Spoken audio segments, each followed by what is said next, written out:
یہ 313 ہمارے ساتھ مقابلہ کرنے آئے ہیں، ان کو فوراً ختم کرو اور اسلام کو ہمیشہ ہمیشہ کے لیے نابود کر دو۔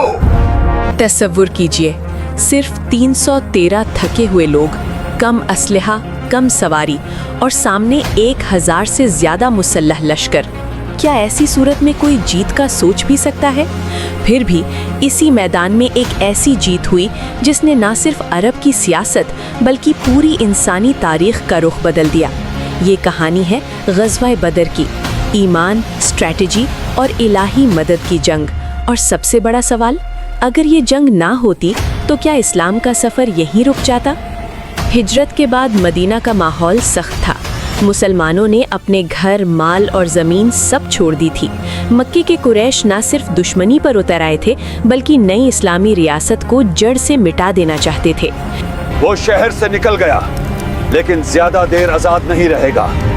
اس بار ہم اس کی قوت توڑ دیں گے۔ رسول اللہ صلی اللہ علیہ وسلم نے مدینہ میں نئی معاشرتی بنیاد رکھی تھی، انصاف، بھائی چارہ اور توحید پر مبنی نظام۔ لیکن قریش کے تجارتی راستے اور سیاسی طاقت کو یہ قبول نہ تھا۔ ایک قریشی تجارتی قافلہ شام سے واپس آ رہا تھا اور یہیں سے ایک ایسا سلسلہ شروع ہوا جو جنگ تک پہنچ گیا۔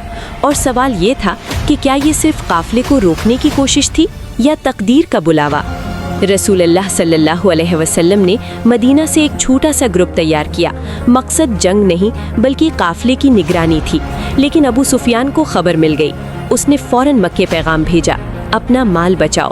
مکے سے پورا لشکر نکلا، غرور کے ساتھ، تکبر کے ساتھ، کہ رسول اللہ صلی اللہ علیہ وسلم نے اپنے صحابہ سے مشورہ کیا۔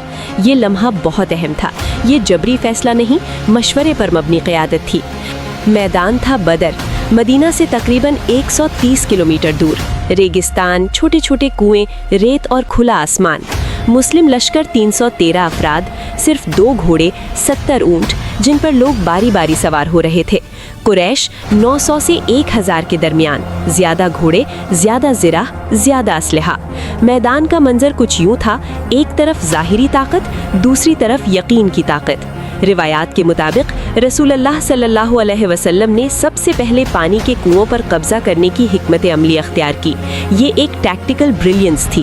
اور پھر رات آئی، دعاؤں کی رات۔ بہار الانوار میں آتا ہے کہ رسول اللہ صلی اللہ علیہ وسلم نے پوری رات عبادت اور دعا میں گزاری۔ عرب روایت کے مطابق جنگ کا آغاز مبارزہ یعنی سنگل کامبیٹ سے ہوتا تھا۔